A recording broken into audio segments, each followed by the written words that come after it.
Hello, hello, hello. Magandang araw and welcome. Ako si Mystico Moreno, or in short, Mismo. At dito sa aking channel, we will manifest love and light sa inyong Tagalog love reading ngayon na Mismo. So, this is a bonus special love reading for all signs.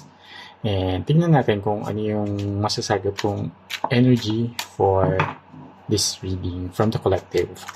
Alright, and while shuffling, gusto kong magpasalamat sa lahat ng sumusuporta sa aking channel. Thank you so much po. Sobrang appreciated ang inyong love and support. Sana patuloy nyo pong supportahan by liking this video and commenting below, lalo na kung nag-resonate itong special reading, bonus reading sa inyo. Okay? And kung nagko-connect kayo sa akin at sa mga readings ko, and you find my readings helpful, and subscribe na para mag-grow pa ang aking channel at makagawa pa ako ng maraming love readings for all of you.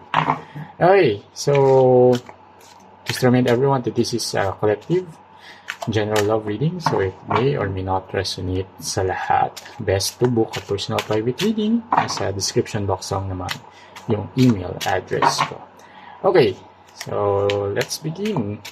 So I'll get 8 cards from this deck.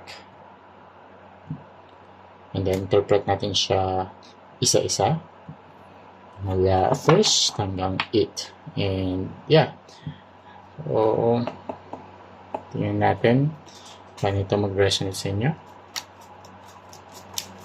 I'll get the 7th card dahil July pa rin naman ngayon. 10 of Cups. Ooh, okay. So, this reading is for all of you na looking or aiming or envisioning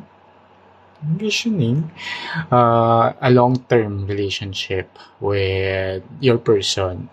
So here, there's a lot of love between you and your person. So this is the overall energy sa connection, and I can see here na ang goal ninyo talaga is to have a long-term relationship. So yung commitment ninyo sa isa't isa is leaning towards that. For some of you, pwedeng nasa phase na kayo na gusto niyo ma-engage and eventually magpakasal. And for some of you, if you're still in the getting to know each other or dating stage, eventually parang na-feel ninyo, nasa-sense ninyo na ito yung person na gusto ninyong makasama in the long run, parang ganun. So yeah, there's a lot of abundance as well in the relationship. Yung emotion, yung affection, yung care, nafe-feel ko between you and your person, talagang maayos yung relationship dynamics ninyo. For some of you, well reciprocated ang relationship, and in-express talaga yung love it can be in different forms kasi we all have different love languages. Pero dito hindi mo naman nafe-feel na parang ikaw lang yung nagmamahal or ikaw lang nag-effort, because you feel the same kasi nga pinapakita ng both parties yung pagmamahal through their own love languages. Okay? So, tingnan natin ano yung energy nung person ninyo towards you and the connection.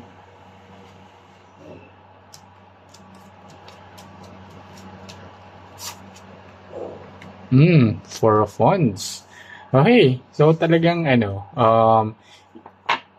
for most of you, not just for some of you, for most of you talagang magle-level up yung relationship ninyo.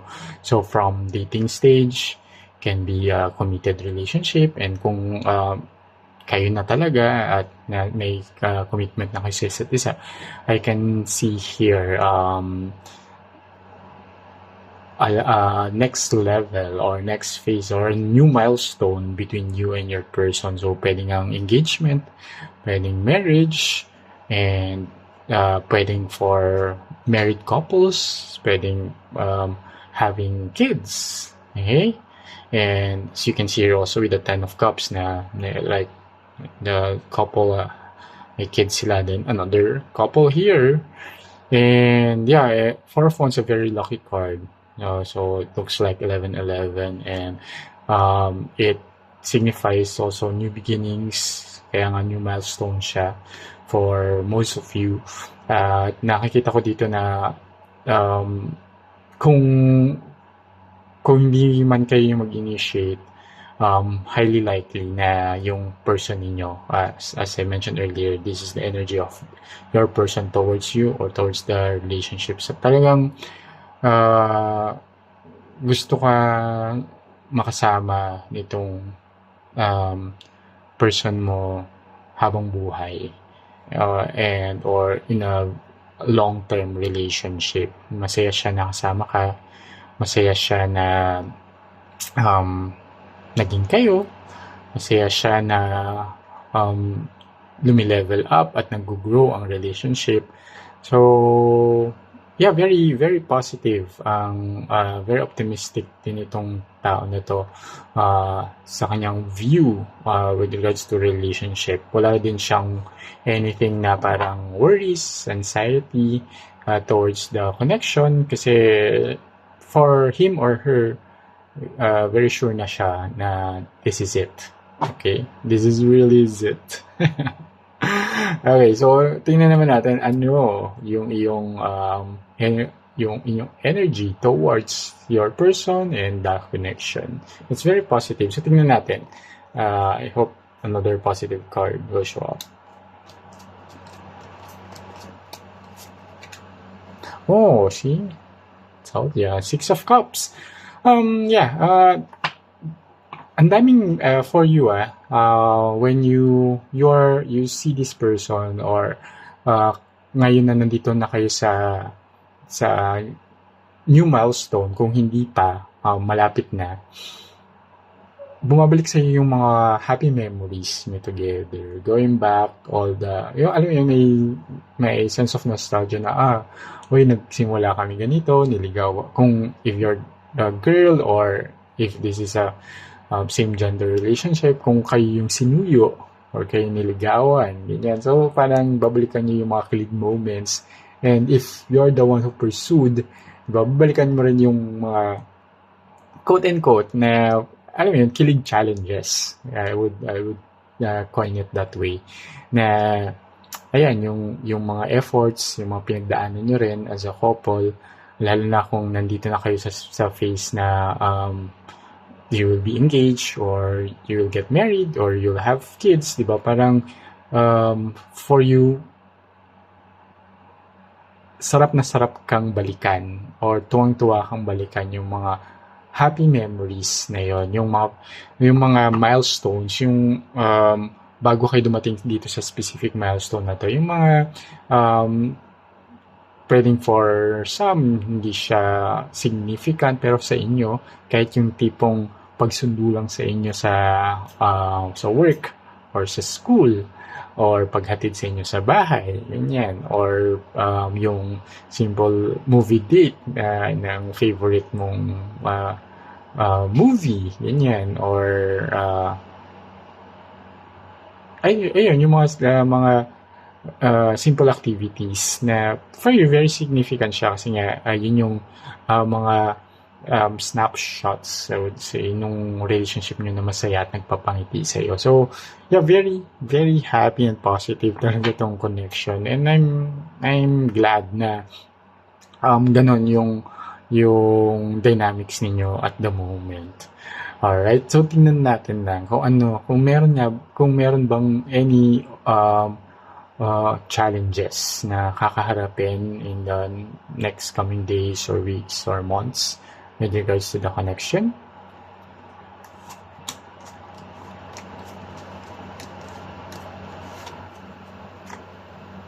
Page of Swords. Okay. I wouldn't say this is a major challenge. Okay, pero there will be some conversation. Siguro, ang nakikita ko dito is yung mga activities or mga events. Like for example, kung kakasal kayo, yung planning stage, yun yan. Or kung ikaw ay may balak mag-propose, yung mga ano ba yun din, parang planning stage when it comes to the proposal, saan gagawin, sino yung mga kasama, ano yung um, theme, ganyan. So, same goes if it's a wedding or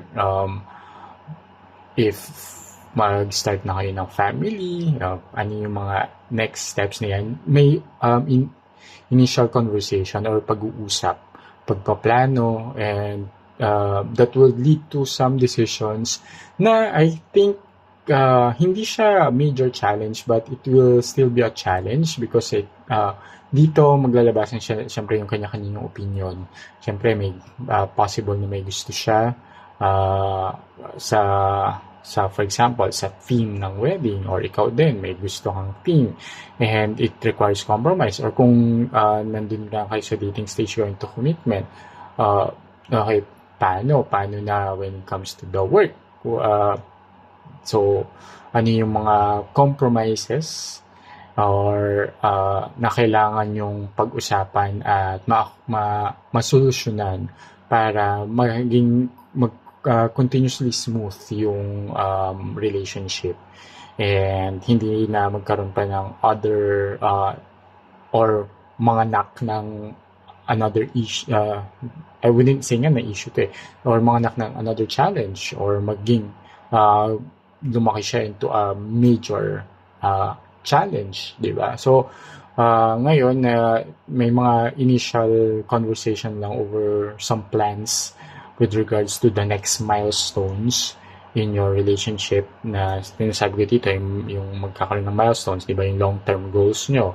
Di ba, in relation to the milestones, yun nga, parang gusto nyo balikan. Ano yung mga, may mga mapag-uusapan lang with regards to the relationship na kakailanganin ng honesty rin, okay?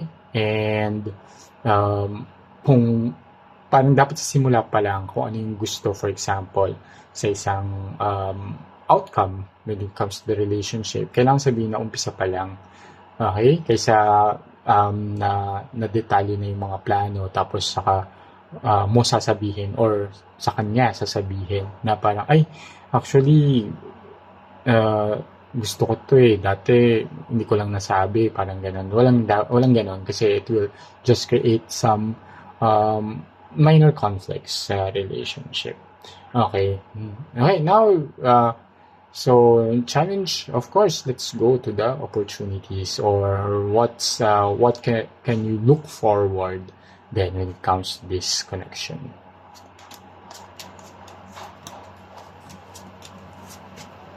Ooh, Ace of Coins. Nice. Ayan, so what you can look forward talagang yung dito sa new milestone na to, there's yung investment talaga sa relationship and opportunities. Possible nga din na mag-invest kayo something together o sa isang bagay na pwedeng about your passion, pwedeng nga put up kayo ng sarili nyong business together, or investment like as a couple, baka mag-avail kayo ng sarili nyong bahay at lupa or condo, or moving forward, kung engage, alam niyo naman na leading to marriage na siya.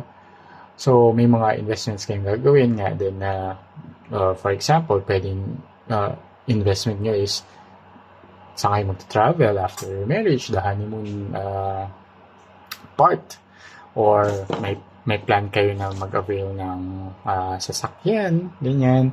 Pwedeng tangible, pwedeng hindi, or pwedeng yun nga na plan niyo na magkaroon ng baby, ganyan, or investment then over your health, for example, na okay, because I want to live longer with my partner, yeah, so may investment then when it comes to health, like going to the pag-enroll sa gym, gym membership, or my goals, for example, na okay, we as a couple, we go run together or work out together. So yan. So may positive, very good investment with regards to the goals niyo rin na long term. So may mga nakakabit doon na mga investments. And yeah, that's something that both of you are also looking forward sa mga susunod na araw. Okay? And sige, then let's see. Ano naman yung pwedeng mga experiences pa, additional experiences, and how the relationship will move forward once all this is in investments, plans, challenges ay ma-overcome na. So message, I would say that the next 2 cards are messages from the universe. Okay?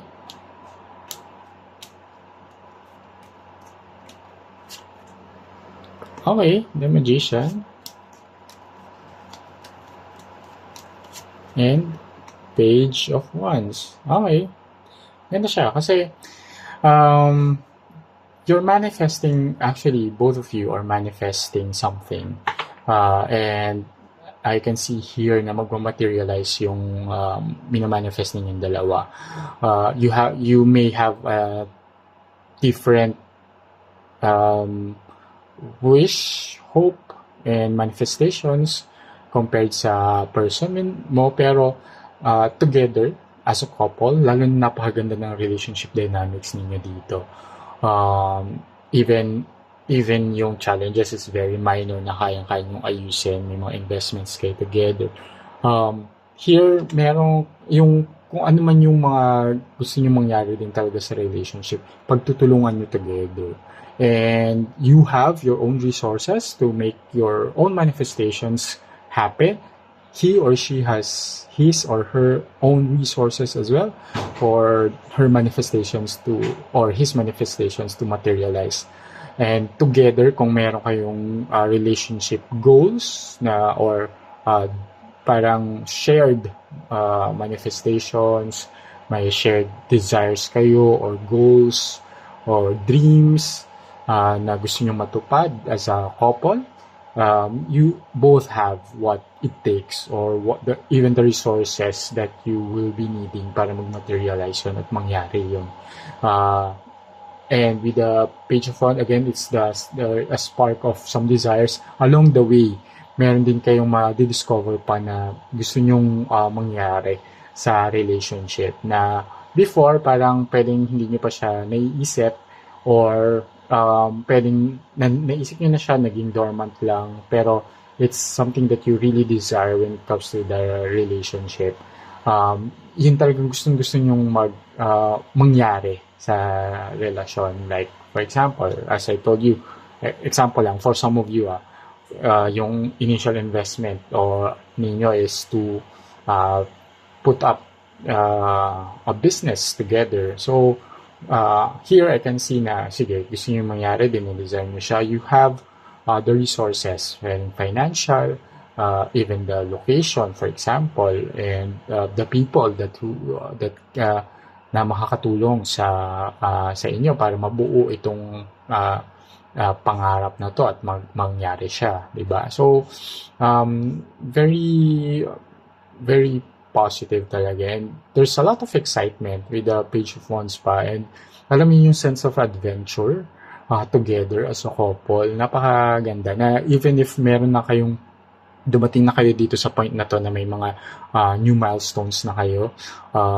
and even nandun na kayo sa talagang long-term plans, there is still this sense of adventure and excitement sa relationship.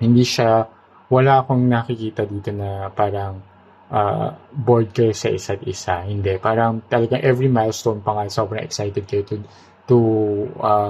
do it together. Ang saya. Ang saya. Ang ganda nung ano. I mean, I wish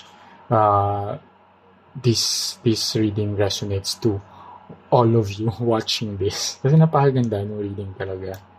Okay? So last, action.